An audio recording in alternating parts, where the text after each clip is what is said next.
Hi, friends. You guys are back on KROJ 101.5 FM. You are listening to Las Comadres. I am Comadre Diosi, And Comadre Maria. and we're coming to you guys live from our studio here in Pueblo y Salud, the city of San Fernando. We broadcast out of LA. Just kidding. We are in LA County. We broadcast out of Panorama City. And our guest for the second hour is Tsedo. Tsedo, who's here with you? This is the homie Mark from the band Ojuice, and Hi. also the producer for the album we're working on. Awesome. Well, let's get right into it. What is the album you're working on? It's a collection of just songs I've been working on, but it's artistically driven and like a cinematic kind of warrior way. That's like the drive we're going for, but it's also like raw and emotional and just a poetic dive into my mind and like actual events that happen. So you're kind of like storytelling in a way. Yeah, Okay. What's the vibe of the music? I like to say it's dark folk, so it's not like the typical folk music where, people are talking about like their day or kind of like going to the beach or some whimsical thing. It's kind of like has like a dark energy to it. Like it's not the most happiest song. It's just raw. And what was the inspiration? I know you said we just said like storytelling, but what events or what type of events, brought the idea of this project together? Well, honestly, it's like I'm trying to basically put myself on a personal quest of just like self-reflection, I guess. And I use like songs to deal with like anxiety or a deep emotion that I just can't get past, or like a deep memory. And like the motivation for it is basically just trying to like understand my subconscious and expressing it out in a way that I actually like kind of think image wise in my brain while I'm having like thought processes. Like I do think of like the night stuff. I do think of ravens. I do think of like flowers a lot and trees and like that whole vibe. Nice. Okay. When it comes to portraying that energy into your music, how do you tap into that? Because life has ups and downs and so much in between. How do you tap in when you want to, get into your creative headspace and write your music? I've always had sort of like a little semi-photographic memory. It's not perfect. I would have been great at school, but like it's semi-good where like images and certain memories are just like pinpoint and accurate. So if like I'm singing something, I could just like grab that emotion that I had during that time. I could just feel it like 100%. And like just early life and everything was just like kind of rough in the areas we're at and stuff. So it's easier for me to just be more genuine as opposed to disingenuous, because you have to just kind of express yourself daily genuine, because you will get exposed for it, So No, it's that's so true, and I would agree with you on that. I am a poet as well, and a lot of my poetry reflects, the realness of life and what is going on in my life and the community that I live in. And so I enjoy art that does that as well. When it comes to your upbringing, I know that when you sent over your bio, you talked about kind of a lot of transitions that happen in your upbringing, and you kind of grew up in different parts of town. Can we talk a little bit about that and how that impacted your music today? yeah, so early life, like as far back as I can remember, like we were like in the jungles as like a little kid, like 4 years old. Like it's just rough. And then like we go to East Palmdale, that was rough. And then we went to Lancaster and Section 8 hit, and then that whole city just kind of went. I mean, if you ever driven by there, it's like Mad Max meets South Central, That's pretty accurate, yeah. And as far as like just I can't express it. The desert is just so like raw and real. Like the winters are cold, the summers are hot, and it's just dry. And then it's just like, and people are still kind of just like walking around their daily life. And then as opposed to that, my mom's family's down in South Central, so every weekend, because my mom loves her mom and her family, like every single weekend, like we drove down through the traffic and back up, and I was in South Central with my cousins like every weekend, every summer, like just like that's like a cool like 27% of my life just growing up the entire time. Dang. So a lot of hours in the car. Yeah. Did you have to listen to like what mom played in the radio, or did you have a way to like listen to your own music? Nah, I didn't have no way to listen. So you had to just listen to what mom was listening to? Yeah, and I didn't realize at the time the influence that it had on me, because like my pops was just anti-rock, like anything rock related, he just it wasn't in the house. I didn't hear none of it. But my mom was playing like the 80s, like Billy Idol, but at the same time Billy Idol, and then like Mana. So that was like the car rides was just like 80s, like girls just want to have fun, and then like Mana. What 80s band or artist was the more memorable in that time that you listened to? Because I love 80s music too. I remember when I worked at Staples many years ago, and they had the playlist playing, and it was nothing but 80s music. So I like, even though I was forced to listen to it for hours, there was something about 80s music that I really enjoyed. Yeah, for me it's probably just Billy Idol, because another thing that my parents did, they like to play at the Wedding Singer movie a lot, and like Billy Idol was a big part of that. And then just, I don't know, I can't name specifics off the top of my head, but it was a wide plethora of just like 80s, and then like Mana, occasional Bee Gees, Al Green, like those kind of stations that just play the oldies and stuff. So yeah. Would you say that what drove the folk music? Because that's different. So what kind of got you into that element of music? I think so the initial stem of it was my pops playing like the old school like Braveheart or like the Dragonheart or like in these old school just mythical like warrior stuff, and the background music was kind of like lutes and like cello or like things like that. And then so fast forward, I'm like 17 years old, and I see this like ad on YouTube that says like Burberry acoustic, and it's like this UK folk like from like the UK and stuff, and like I just started hearing it. I'm like, wait, this kind of sounds like that music like from the movies my pops used to like put on. And then I just started like listening and gravitating towards it, and then kind of trying to mimic, because like I had no teacher or nothing. I was just like trying to like pay attention and copy, and that's kind of how like it just branched off from there. Like I just loved it. I just couldn't stop listening to it yet. I also read in your bio that shoot, I lost my question. What was the last thing you said right now? About the UK folk, and that I gravitated towards it. Music. Yeah. Oh my gosh, you guys. I'm sorry. It's because I'm listening to you talk, and I'm like, I have all these questions going in my head. But okay. Well. Oh, it's not coming back. Okay. Well, let's move on. So with the music. Music. I was like, you still want to go back to that question? Okay, well, it's definitely interesting.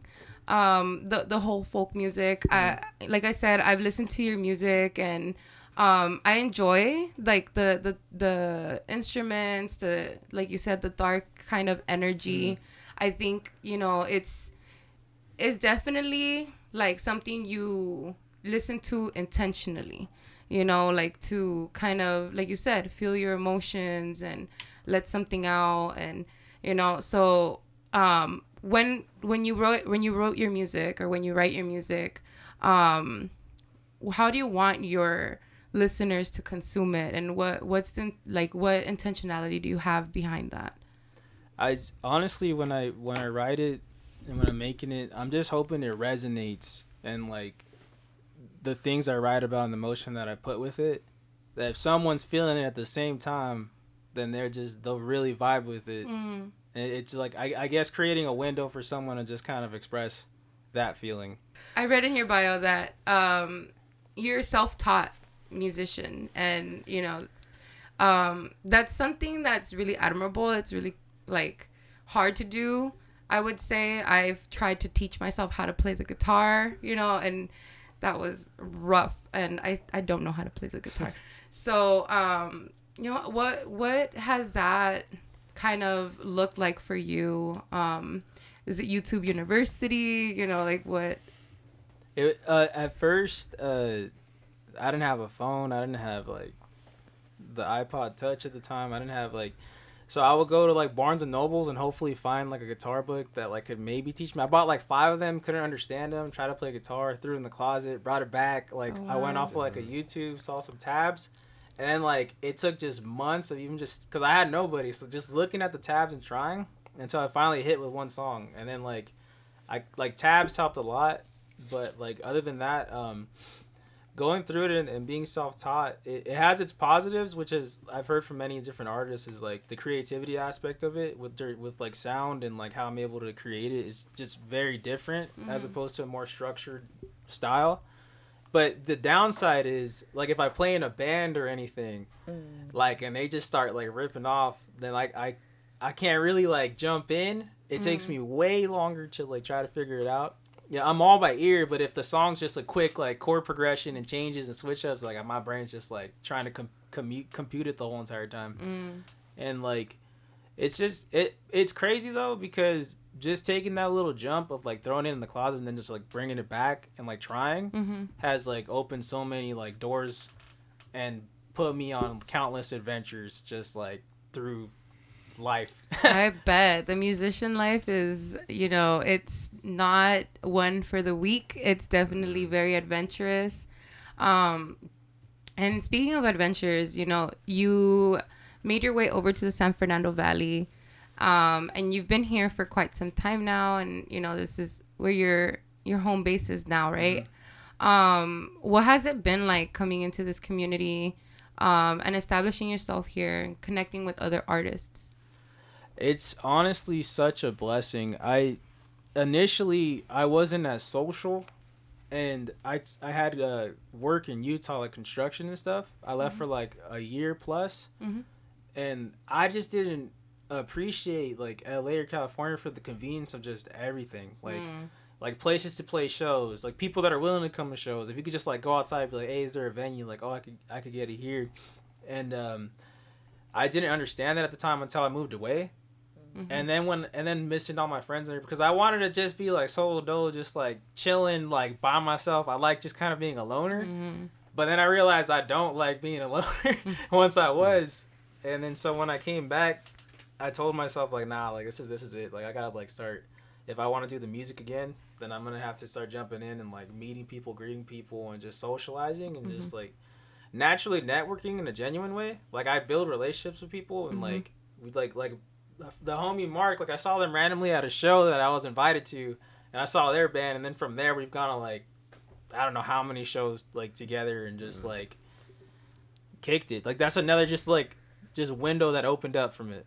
And now y'all are making music together. Yeah. Now I'm producing his album. Yeah, that's crazy. That is crazy. Let's talk a little bit about that. How has the collaborative process between the two of you been?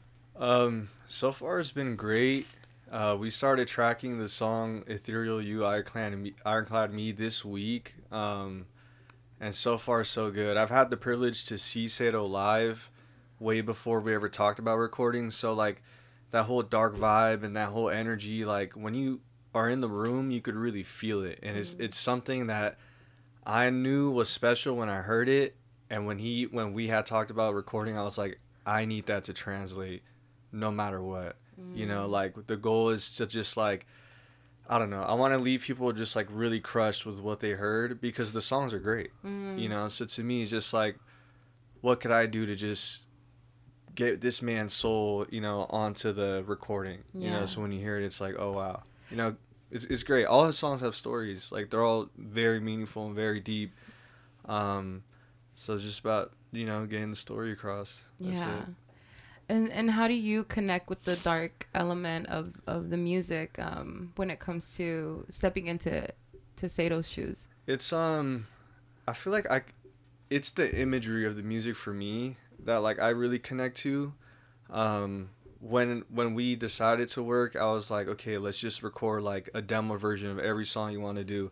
And I spent a whole week just closing my eyes and listening to song, and I was like, just closing my eyes and just letting like, you know, the images come to my head. It's like the song starts to work itself out, and that whole like dark moody thing, I just love it. You know, it's for me, it's like Elliott Smithy, and you know, I never had like the idea or like the intention to like work with a quote unquote folk artist or anything, but it, you know, music has no boundaries, has no limits. I just want to do the music justice. That's it.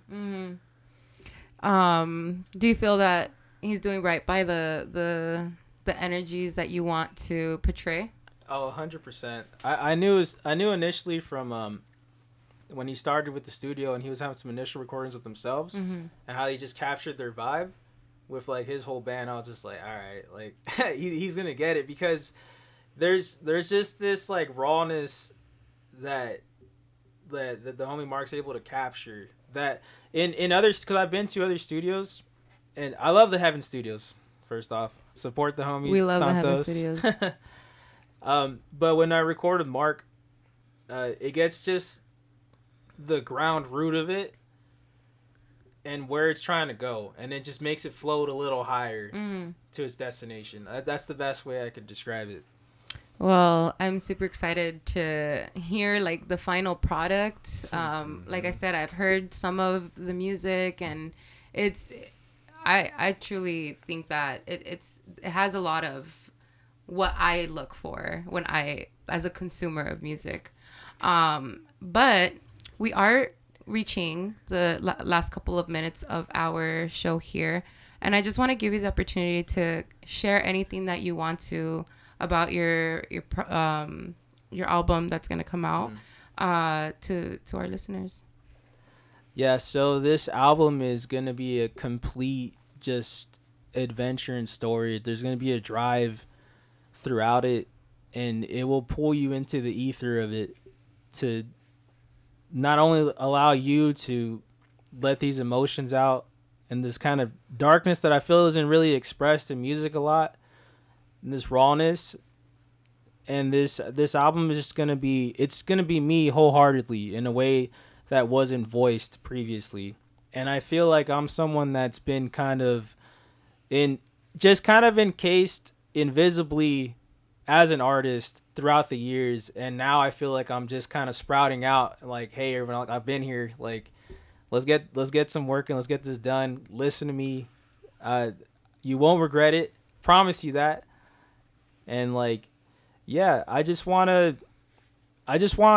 people to know that like when you take a step, you could start driving yourself forward. Like even if the world seems kind of tainted and dark and whatnot, like at least like put yourself out there and kind of light up someone else's day. Like kind of just like, you don't know where it's gonna take you. Like honestly, like I've done like photo shoot in Idaho. I've done like a photo shoot like in New York with the homies. I've done like just from the music, and then or like playing at shows and then meeting countless people. It's just from taking that little step. Or even me with the drawings, I end up like drawing for people at bars and then like taking to like a bunch of different places and expressing myself in all these ways. It's just that like inner part of yourself that you like to hide. You probably shouldn't, because there's someone out there that's going to appreciate it, which is another drive for me putting the music out. It's just like, I know this is all great and I could be selfish and want it perfect, but I want this to be out for the people, because someone out there is going to want it. Someone out there is going to want to listen. Someone out there wants to feel it. Because like an artist I know that I love is like 10 years gone or whatever, I'm like, come on, bro. Yep. Frank Ocean. Exactly. Where are you? Where are you? Didn't he try coming back? I think that they had like a random live performance and it went crazy. Yeah. Somebody threw like something at Yeah, like them, or... I think they got like really mad and they like walked off stage. Yeah, they walked off and then that was it. You know, it's rough out there with, you know, everything that's changing. Being an artist is a completely different endeavor than it was like even 5 years ago. Mm-hmm. From what I'm learning, because I'm not an artist. You have AI now making songs. I don't appreciate that. There's so much to combat and like that you face now, and not that it wasn't that way before. There's always been struggles, but I think today is definitely quite the journey, quite the adventure, like you've put it. But thank you guys so much for being here with us today, this evening. This is the show for tonight, guys, and we're gonna go ahead and log off. You guys are listening to. Where can we? Oh yeah, where can our listeners find you? I'm on all streaming platforms at Tsedo Art, TSEDOART. That is also my Instagram handle if you'd like to see my doodles of live performances or some live performances. Yeah. Awesome. What about you? Where can we find you? My Instagram name is Mark from Oju, and then we got I run a studio now. It's called Hard Nose Studio. It's kind of long to spell. Just try to look it up. Try your best. It's fine. Hopefully I'm on your For You page one day. But yeah. Nice. Awesome, y'all. Well, if you enjoyed the music, that's where you can find them. We are logging off. This is Las Comadres on KROJ 101.5 FM. See you guys next Monday. Bye. Bye.